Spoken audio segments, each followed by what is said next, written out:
armed. Paper bag, how are you doing? Did I ever tell you what the definition of insanity is? It is terrifying how well we were able to do that. Hey, what are you guys doing? Getting ready for the Far Cry video. Paper bag spent all day getting into character. Don't like how you're looking at me! He's actually really starting to freak me out. Wait, you're excited for this video? Of course! I love Far Cry games. Well, mostly. You can only love a Ubisoft series so much before it starts emotionally damaging you. We're not talking about the games. Oh. So we're doing the book then? Bit different, but I can work with it. No, we're not doing that either. Oh. So the miniseries then? No. The short film? No. The board game? Oh my god, you really don't know what we're talking about today, do you? Well, no, not really. I mean, what other piece of Far Cry related media is there for me to review? Well... Darling, you got to let me know. Far Cry is a 2008 English-language German action film, loosely based on the video game of the same name, and starring a whole bunch of German people whose names I will not attempt to pronounce. The film was written by the filmmaking duo of This Dude and This Dude, who are notable for working on a number of other video game movie adaptations, all of which were associated with prolific film producer and professional German man, Uwe Boll. You may remember that name from the Rampage video, where I briefly invoked him while discussing how he attempted to sue Warner Brothers for the use of the name Rampage. You, however, may know him for a lot of other things.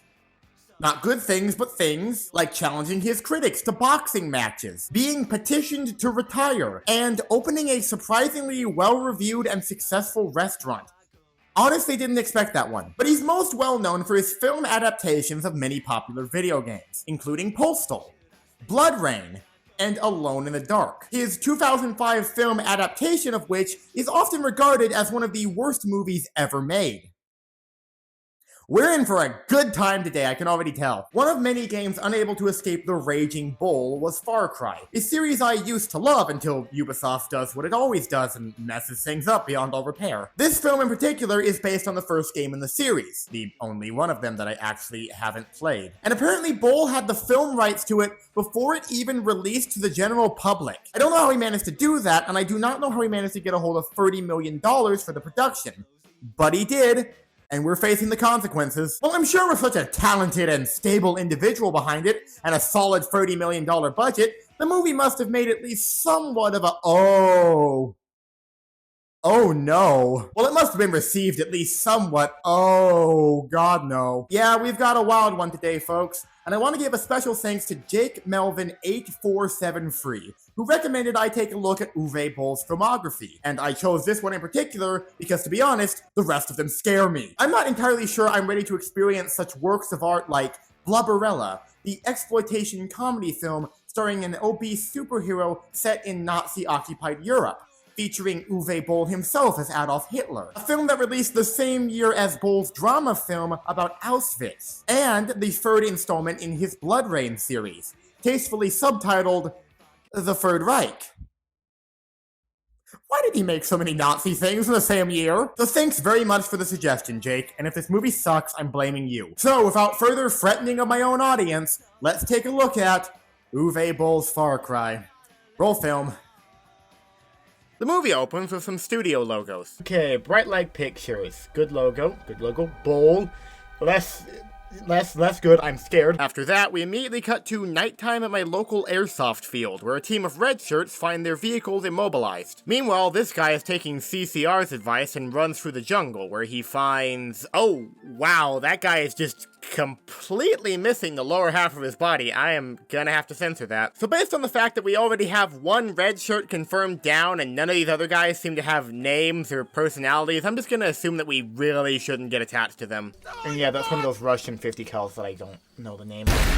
Oh, he's dead. Yeah, so they all get slaughtered. Oh, wait, no, one guy survived, and he flees to this random piece of Jurassic Park fence. Well, I'm sure he'll get out of this situation unscathed and go on to live a long, happy, healthy... Yeah, no, he gets pressed into the fence like it's a freaking sieve. He will not be recovering from that. Well, we've gotten some pretty grotesque and unique kills so far. Maybe we can expect more cool things like that from the rest of the movie. Foreshadowing is a narrative device. Now that the inciting incident is out of the way, let's hit up a title card and cut to some randos on a boat. This angry-looking German man in the red floral shirt is our protagonist, Jack Carver, played by Till Schweiger, who was most recently featured in The Ministry of Ungentlemanly Warfare, but also appeared in, among other things, Inglourious Bastards. Which is funny, because this random tourist guy right here looks like Quentin Tarantino if he stopped licking feet and started being a generic American stereotype. You're German, right? Well, let me tell you something about American customer service. I find this depiction of my people to be ignorant and hurtful. You, Mr. Bolt, have grossly misrepresented my culture. Now look at this. I don't see a single mobility scooter in any part of that scene. This is basic stuff, Mr. Bolt. Educate yourself. Speaking of which, I have to get ready for school now. This is terrible. This is awful. Blatant slander aside, we might as well get acquainted with our main villain, Dr. Krieger, who, despite being an evil German scientist, is, to my surprise, not a Nazi. Good job, Bull. I know it must have taken a lot of restraint to not write Nazis into your movie. By the way, Krieger is played by Udo Kier, who's played a lot of different roles over the years, but you might know him as Yuri from Red Alert 2. Yes, that Yuri. The entire world and all of its history is mine to command and conquer. Anyway, Krieger is accompanied by his crack team of henchmen, including Henchwoman, Beret Guy, and his generic combat vest produced by only the finest of Chinese slave labor, and this other guy Max, who looks kinda like a slightly thicker version of Hugh Laurie. Turns out that whole opening sequence was a test for something Krieger is making. What that is, we'll find out in a few scenes. What's important right now is that Beret Guy and House are having doubts about working for Krieger, due to him feeding red shirts to his science projects. Henchwoman is into it though, because she's weird like that. Meanwhile, at the Daily Planet, we meet Valerie, this movie's designated woman character, who's also a journalist, and those two words are quite literally all her character amounts to. She is quite possibly one of the dullest major characters I've ever seen in a movie, and she's so basic and predictable. You're the designated woman who isn't taken seriously by anyone. You're gonna go out to whatever Jurassic Park island with the German main character dude. Eventually you're gonna end up together, I can tell already. Anyway, Valerie has received a tip-off from a whistleblower about weird stuff taking place on Dr. Krieger's private island, and she wants to go investigate, because that's the natural reaction to hearing about weird stuff going on a private island owned by creepy German people. Speaking of weird stuff on private islands owned by creepy German people, let's cut right back to that. 15 minutes in and we're already jumping back and forth between plot lines with no control, oh boy. So now it's time to see what diabolical deeds Krieger is up to, as he's visited by this general guy, who's played by Don S. Davis, an actor known for a lot of things, but primarily for his work in the Stargate series, which I know nothing about, so feel free to comment and tell me if he's cool in that show, because in this movie, he's basically just random army guy number 357, who's here to see Krieger's latest contribution to the military-industrial complex. There would be this collection of freaky bald guys. These are genetically modified soldiers, as the movie calls them. They're essentially Raytheon-branded zombies, or maybe more like HK-branded zombies, considering this is a German movie. The genetically modified soldiers are incredibly strong, bulletproof, and, when shirtless, resemble horse-riding Russian dictators. However, they can be easily taken down if they are shot in the mouth or the eyes. Also, they're completely uncontrollable, and if not restrained, will start killing anything and everything around them. Like pit bulls. I wonder which joke will get me in more trouble, the Putin one or the Pitbull one. While Krieger is getting his government funding pulled, Max has had a crisis of conscience and has decided to blow the whistle on Krieger's mad science experiments. Oh, that dude's a whistleblower. He's gonna get himself pew! So tragic that he killed himself with 2 shots to the back of the head. Oh, really?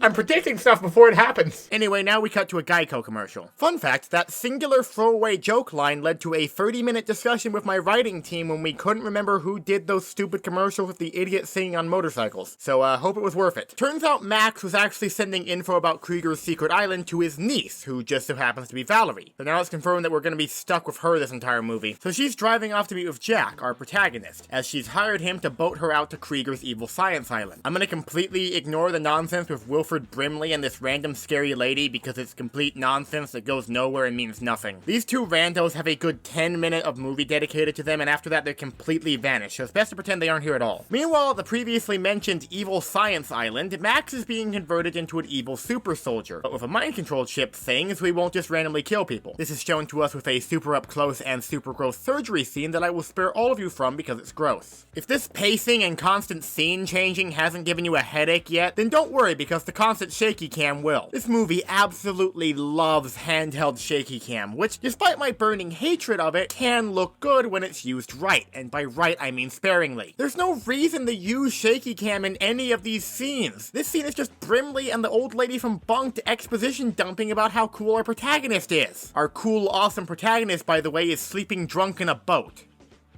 Day in the life of the average German male, I suppose. Hey, you want to see some really unfitting and annoying music?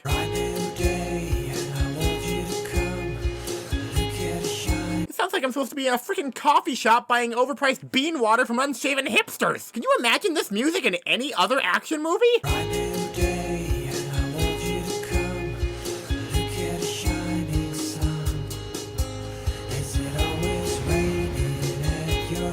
So anyway, our two empty husks of protagonists have finally met, and what do you know? 0 personality plus 0 personality equals 0 personality. Strange how that works out. Turns out Jack knew Valerie's uncle Max when they were both in the army, though Jack denies it because I don't know. And there's some really weird dialogue about table tennis and safe words. Tisch tennis. What? Oh, Tisch. Tisch is table. Table tennis. So you're his niece, huh? That would make you the hotshot reporter. What? Wait, what did you say? I Safe prefer word? What? journalist, Why did you say safe word? That's... Yeah. That island's off limits to the public. Everyone around What knows to does stay that- well away from. They're expecting me. Right. Why? That's why you chartered your What? own boat for. I'm not gonna think about that any more than I legally have to. Maybe I'm reading way too much into that line, but the implications are horrible and I don't want to think about them. Moving on. Okay, look, this bit is gonna sound real cinema sin-y, where I complain about something completely inconsequential to the movie as a whole, but look at these kebabs. Who the heck eats mushrooms with fish? A whole half a mushroom at that. Terrible kebabs aside, after some incredibly boring boat discussion, we cross-dissolve to nighttime as our dynamic duo approach Krieger's Mad Science Island. Valerie departs the boat to begin looking around the island for Max. Meanwhile, Jack stays behind because Valerie is annoying and no one wants to be around her. Gee, the woman character is alone in a dark forest looking for a character that we as the audience know she won't find. I wonder if she'll end up getting Yep, saw that coming. So after a solid 30 minutes of just complete, straight up nothing, something finally happens in this godforsaken movie. So despite having his boat blown to bits by an RPG, Jack manages to survive and stealth take down some random henchmen. It's kinda hard to tell what's happening here due to a combination of poor lighting, the non-stop shaky cam, and the constant close-up shots. I'm sure this is the only action scene with these faults, though I'm sure this won't be a major problem with the movie as a whole.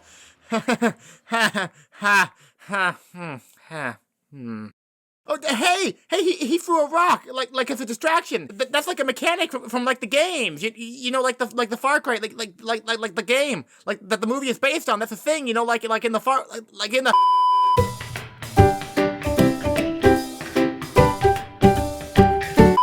Sorry, started disassociating a bit there. Let's regain our sense of self and get back on track. Jack sneaks around for a bit and after finding Valerie, accurately recreates me playing Far Cry games by wildly blasting oncoming red shirts in a panic after getting spotted, tossing a grenade and then driving off with the former damsel in distress. This movie really likes its slow-mo shots of explosions. Now we have a car chase sequence as Jackie Boy and Lois Lame attempt to escape Krieger's henchwoman and her awful line delivery. After them! Go! Stop them! I will admit I don't hate this scene. Maybe it's just because that's the first actual action scene we've had since the beginning of the freaking movie. But there is some cool stuff here, and it all looks to have been done at least mostly practically, which is always cool to see in an era of complete CGI dominance. There's a lot of cool stuff going on. Flaming cars, machine gun fire, terrible ADR. I'm trying! I just wish I could actually see what the heck is going on. Again, the close-ups and the general darkness kill any excitement that could be gained from this. Your movie could have the coolest action sequence ever devised by a human being, but it doesn't matter in the slightest if my screen looks like this! There's also an extended bit where Valerie demonstrates her incompetence by repeatedly failing to properly use some hand grenades they find in their stolen vehicle. This just irrationally ticks me off. I think because partly it shows how useless Valerie is as a character, and partly because it really isn't that hard to use a hand grenade. I mean, you just pull the pin, and that's it. It's not rocket science.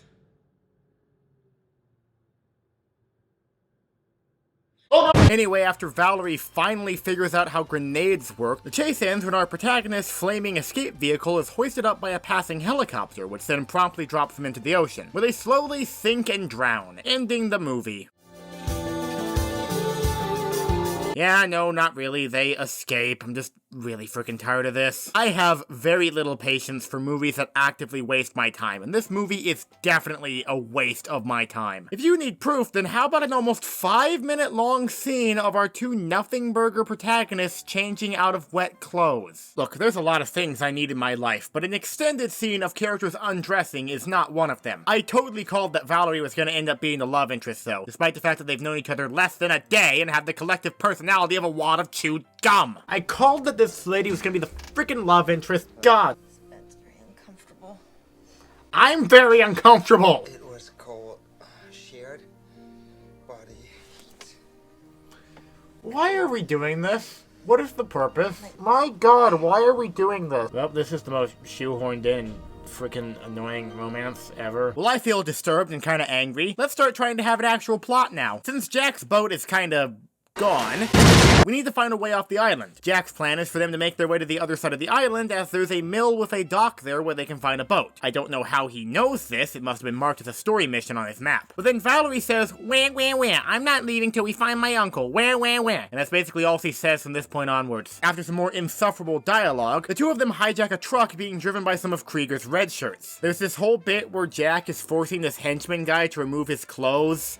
No, not like that, so we can use them as a disguise, you freak. You know, if I had a nickel for every time I'd watched an action movie where a guy with a German accent stole some random dude's clothes, I'd have 2 nickels. Which isn't a lot, but it's weird that it happened twice. I am aware that Arnold Schwarzenegger is Austrian, don't at me. Meanwhile, at the League of Evil, dissent is brewing amongst the ranks of Krieger's red shirt army. Well, he's dead. Well, that's been going on. The dim-witted duo have pulled up in their stolen truck to whatever industrial park the production team found on Google Maps. Because Valerie is such a massive liability, Jack hides her in a pile of garbage where she belongs, while he attempts to go and find them a boat. But all she does is spout the single line of dialogue she has now. So Jack wanders off and Valerie immediately gets spotted by a security camera. Wow! Let me just put a timer on that real quick. How long between Jack leaving and her getting caught? Let's find out.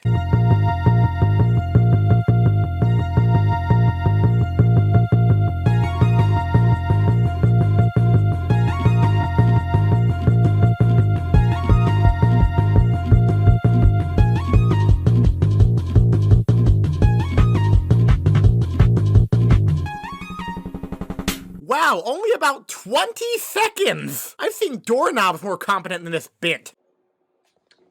You see, the joke was going to be that the doorknob would fall off after I said that line, but it's too lazy to actually get it so the doorknob would fall off, and now we're stuck with this now, so yeah. Valerie is, of course, captured, because that's all she does in this movie, and then gets freaking pimp-slapped by the henchwoman. Take her to the saunter, the doctor's ready. Oh yeah, might as well talk about the acting. I know that for most of these actors, English probably wasn't their first language, and there's only so much you can do with your accent, but Jesus Christ. Anyway, now we cut to... I don't actually know. Where the heck are we? Who is this guy? Why won't he shut up? This is ridiculous. Ow! Oh, my back! What, am I a soldier? Is he the boss of me? No! Shut up!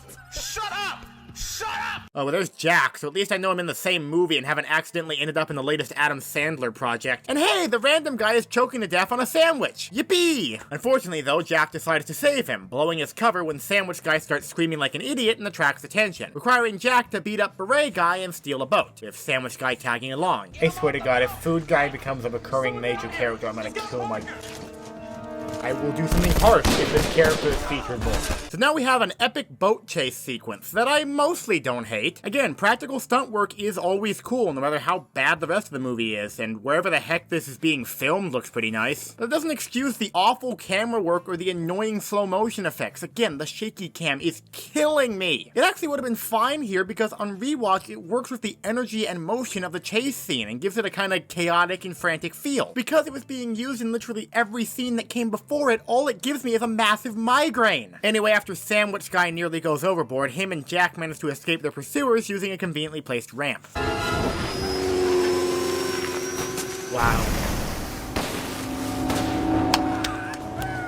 Peak cinema. That was pretty epic. Looks like they're gonna make it after... I see. Well, they're screwed. So the two of them are captured and held in the hallway of Mad Science Central. This is where we learn that Sandwich Guy is actually named Emilio, but I'm gonna keep calling him Sandwich Guy because the name Emilio gives me Ratatouille flashbacks.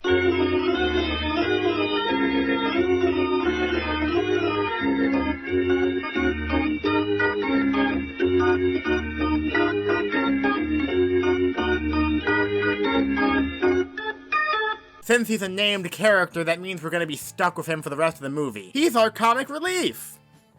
Yeah, we're only an hour into the movie, might as well introduce one of those! I don't mind comic relief in action movies, but Sandwich Guy is just so freaking annoying! He has about 3 types of jokes that he repeats in every scene. Haha, look, he's a coward. Haha, look, he's lazy and incompetent. Haha, look, he's fat. That's it! Now, look, I'm not just an overly sensitive old hag. I think watching fat, incompetent people can be funny sometimes. I mean, I laugh at my 600-pound life.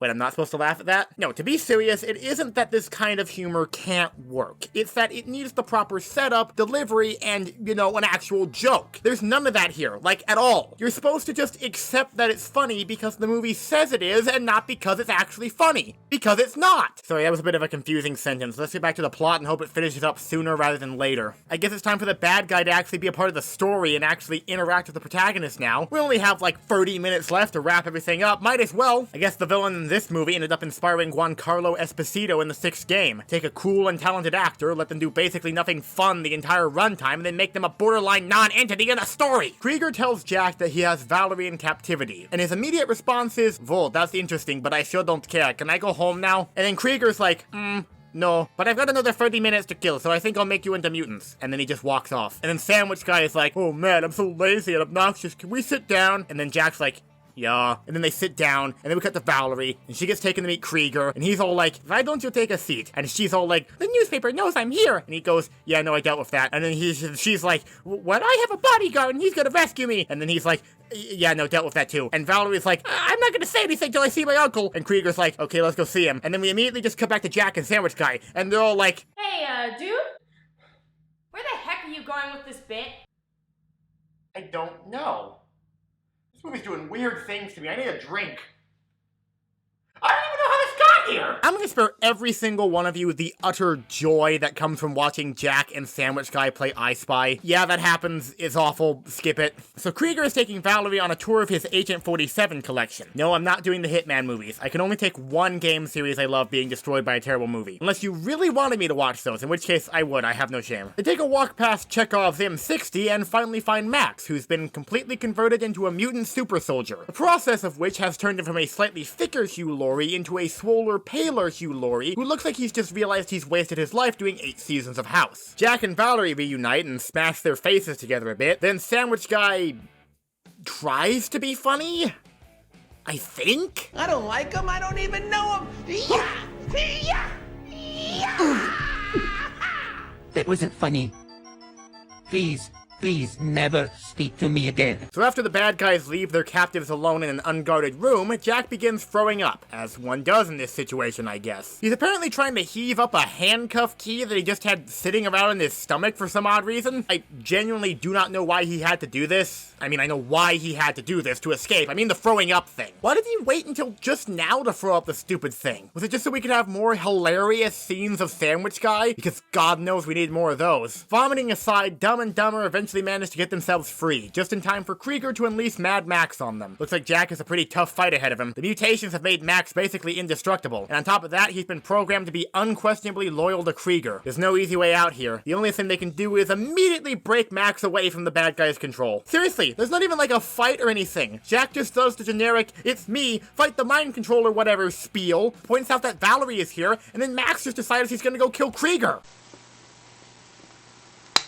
That was easy. Well, I suppose it's time for an agonizingly long, epic climax. Max goes mutant busting, which could have been really cool if it didn't constantly decide to zoom in on his stupid face instead of showcasing the actual action going on. Chekhov's M60 also makes an appearance just because it was there and we needed to use it. Meanwhile, our actual protagonists just kind of scramble around like idiots. Jack hits some pretty sick backflips though, so it's officially hit the proverbial fan, as the rest of the mutants are released and Jack and the boys begin their frantic escape from the island of Dr. Moron.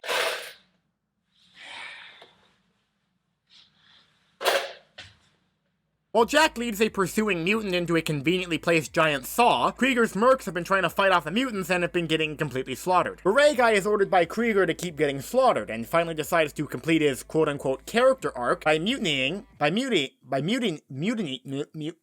betraying him and trying to flee the island with the remaining red shirts. Henchwoman, though, has chosen to remain evil and rallies the still loyal mercs to hunt down Beret Guy and get Krieger off the island. Jack, meanwhile, has found a Spaz 12 just lying around somewhere, I guess, and begins blasting his way through the mutant hordes. He ends up running into Beret Guy and his red shirts, who hands him a new gun and tells him where to find Krieger. Then after Jack runs off, Henchwoman immediately shows up to confront Beret Guy.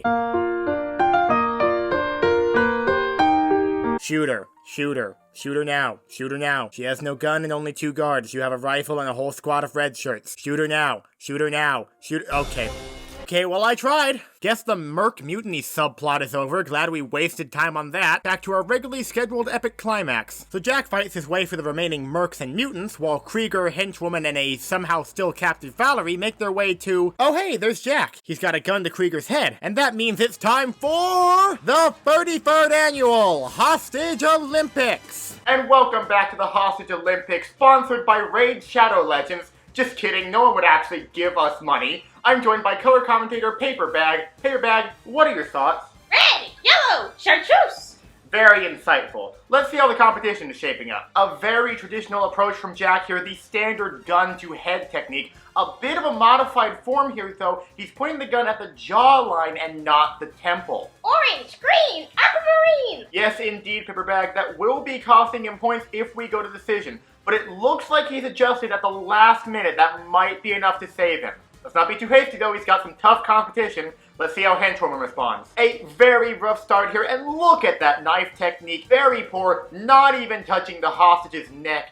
A poor showing from both competitors, but let's see who will crack first. Oh, and Jack releases the hostage! And with little to no resistance at that, and he takes a shot for his troubles! Oh, Henchwoman takes the gold uncontested! What an upset! Cyan, magenta, cerulean. You're right, Paperbag. The fans are not going to be happy about this one.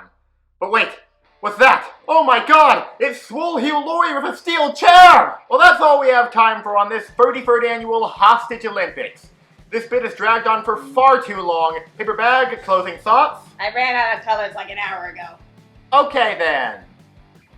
So Jack and Valerie are pretty screwed until Max pulls a last-minute Deus Ex Machina, and after some honestly pretty terrible-looking action, gets downed by Henchwoman. Though he does manage to snap her neck with his dying breath, so at least he went out doing something useful. Jack and Valerie reunite, seemingly just getting over Max instantly, while Krieger is about to reach a conveniently placed escape boat and get away. But turns out Sandwich Guy already got to it, because he had to do something relevant to the plot, and the three of them boat off, with Krieger left behind as his mutants begin to swarm him. As the camera started zooming out, I thought we were going to get some kind of big comeuppance death scene where Krieger gets torn apart by his own creations a la Dawn of the Dead. But nope, one shot of the mutants shuffling up to him and then it cuts away to our protagonist riding off into the sunset. Okay, time to finish this up. Jack and Valerie are a thing now, Insurance got Jack a new boat, and Sandwich Guy is now his private manservant or something. And the movie ends with the reappearance of our favorite character, annoying American tourist guy, and Jack walking off because, like the audience, he just can't deal with this movie's nonsense anymore. Got our first customers.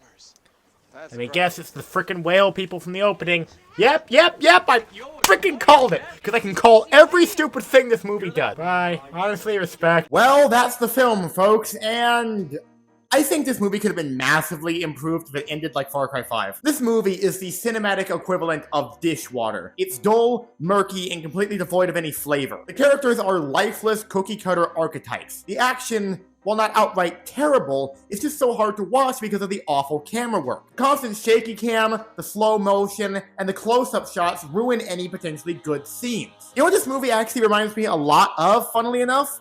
Rampage, but with less big names attached to it. Both are based on video games, both have a dull, lifeless protagonist with a military past, paired up with an obnoxious, one-dimensional woman character, and both have a plot centered around uncontrollable, ugly mutants. Points to Rampage, though, at least it felt like it respected my intelligence and didn't feel the need to tack on an annoying, unnecessary comic relief character. It still felt like it wasted my time, but at least it didn't feel like it was actively draining the life from my body. This movie is just bland, boring, and uninspired. It wastes not just the audience time, but the time of the cast, the crew, and everyone else who made the mistake of involving themselves with this complete and utter waste of an IP. I guess that's accurate to how Ubisoft treats their franchises, so honestly I shouldn't be surprised. I guess that's really all there is to say about it. It's not the worst thing I've ever watched, but I've watched my own toenail fall off, so not exactly a very high bar. I give this movie a final rating of 2 sandwich guys out of 10. And that's it. Thanks once again to Jake for the suggestion. And to be honest, I was really kind of disappointed with this one.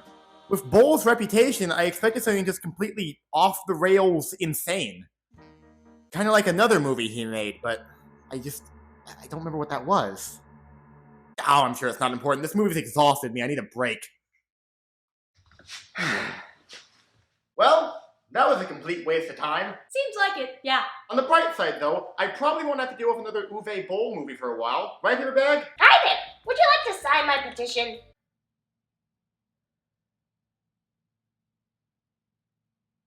Oh.